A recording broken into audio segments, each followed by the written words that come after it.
Olá, gente, mais uma vez estamos aqui para levar até você uma palavra amiga do seu irmão, do seu amigo radialista Léo Diniz.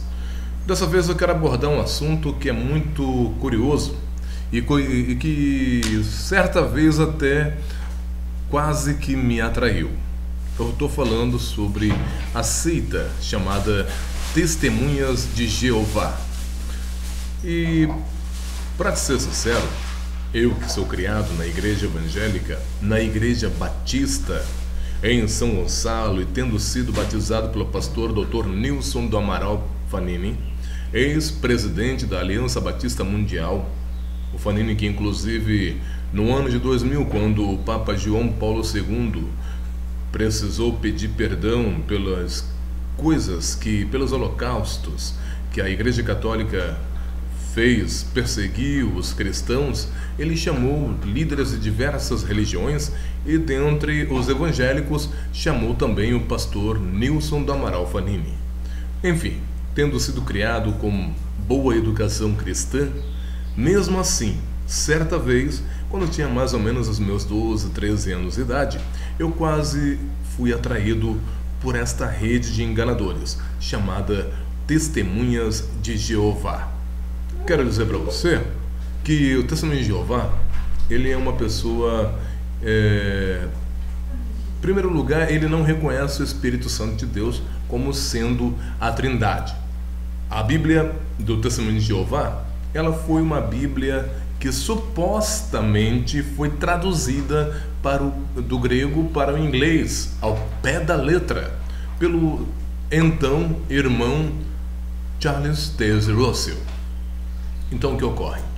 Ele pegou aquela Bíblia e as partes que ele não gostava, ele simplesmente deixou de colocar. Tem partes no Novo Testamento que dizem eles que não foram colocadas no texto original. Mas se você quer uma dica, eu te dou. O Frei Battistini, veja bem, Frei Battistini escreveu um livro chamado A Igreja do Deus Vivo. Não tenho muita coisa contra a Igreja Católica, não. Eu considero os católicos muito mais meus irmãos do que os Testemunhos de Jeová. Me desculpe minha sinceridade. O problema é que eles adoram imagens. Mas o nosso Deus é o Deus verdadeiro. E o nosso Senhor Jesus, Ele é o único que merece ser louvado, amado, adorado, entronizado, enfim.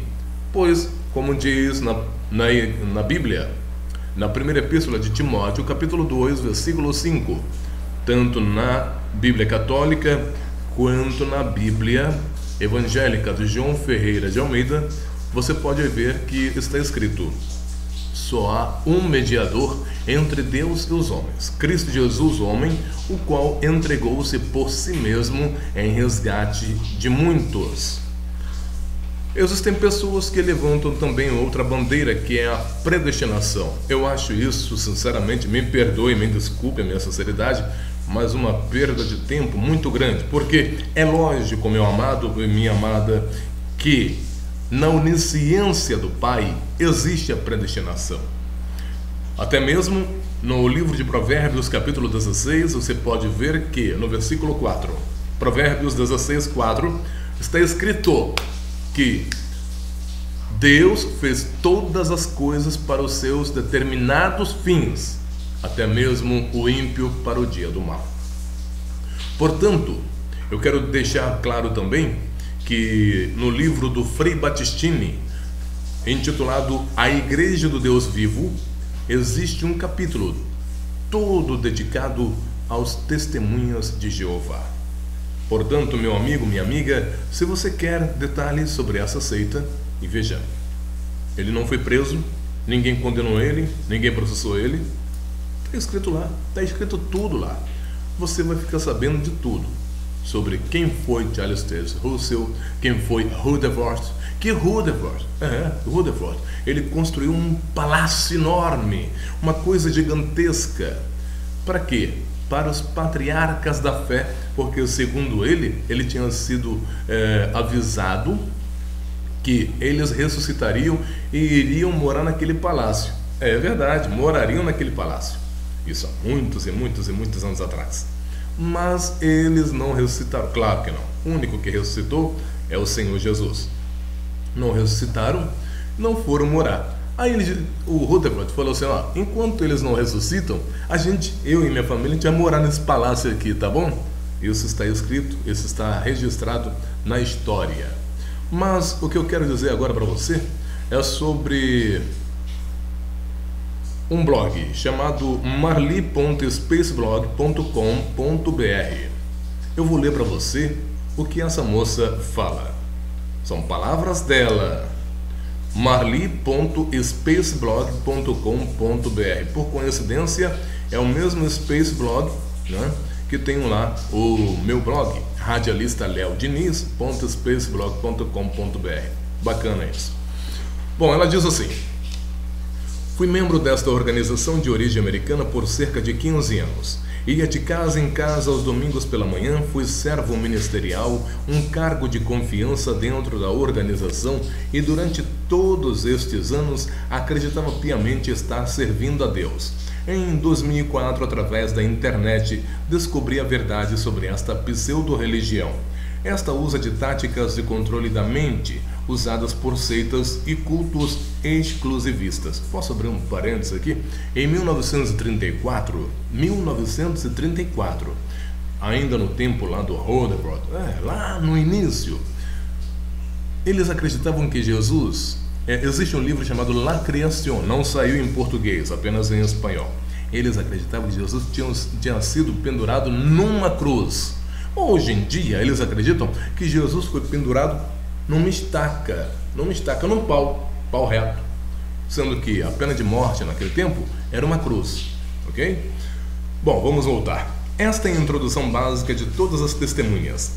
Eles falam assim, ó: bom dia, estamos fazendo visitas aos seus vizinhos e gostaríamos de falar um pouquinho com o senhor, com a senhora, sobre a Bíblia. Se você disser que já tem religião, eles prontamente dizem que não importa, pois o que querem é falar sobre a Bíblia e não sobre religião.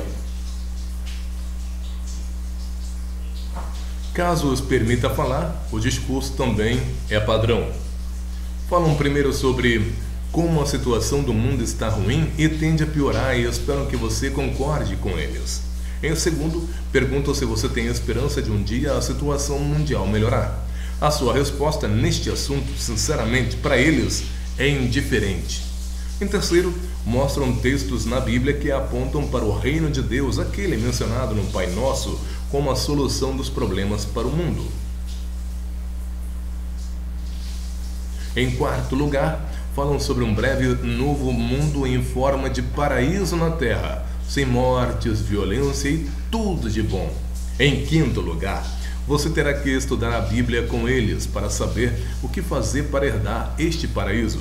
Aí eles citam João 17, versículo 3. Em sexto lugar, deixarão uma revista ou livro com você e tentarão marcar uma revisita para a próxima semana. O objetivo é tentar iniciar um estudo bíblico semanal a domicílio com você. O que eles não dizem para você? Primeiro, eles obedecem um grupo de 13 homens residentes em Brooklyn. Interessante, né? 13 homens. 13, número 13, hein? Residentes em Brooklyn, Estados Unidos, o qual chamam de escravo fiel e discreto. Todas as ordens desses homens são encaradas como vindas do próprio Deus. Acreditam que esses homens são inspirados pelo Espírito Santo. Todas as publicações são escritas pelo escravo fiel e discreto. Em segundo lugar, estes homens proclamaram o fim do mundo em 1914. Não acabou. Em 1925 e 1975. Apenas para citar algumas datas, houve muito mais profecias falsas. No final deste artigo tem uma relação de links na internet que falam sobre isso. Portanto, eu estou lendo, não é verdade?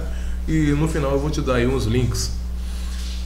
Terceiro lugar, qualquer uma testemunha de Jeová que discorde de quaisquer ensinos do escravo é excomungada, ou como dizem, desassociada e ninguém poderá mais conversar com esta pessoa, nem mesmo cumprimentá-la com um oi. Até mesmo se for parente, deverão ter o mínimo de contato possível. Para eles, todos os que não são testemunhas de Jeová pertencem à religião falsa dirigida por Satanás e serão destruídos no Armagedon.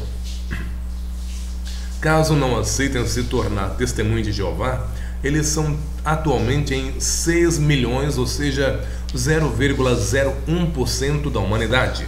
No entanto, acreditam que os 99,9% restantes serão destruídos caso o fim do mundo viesse hoje.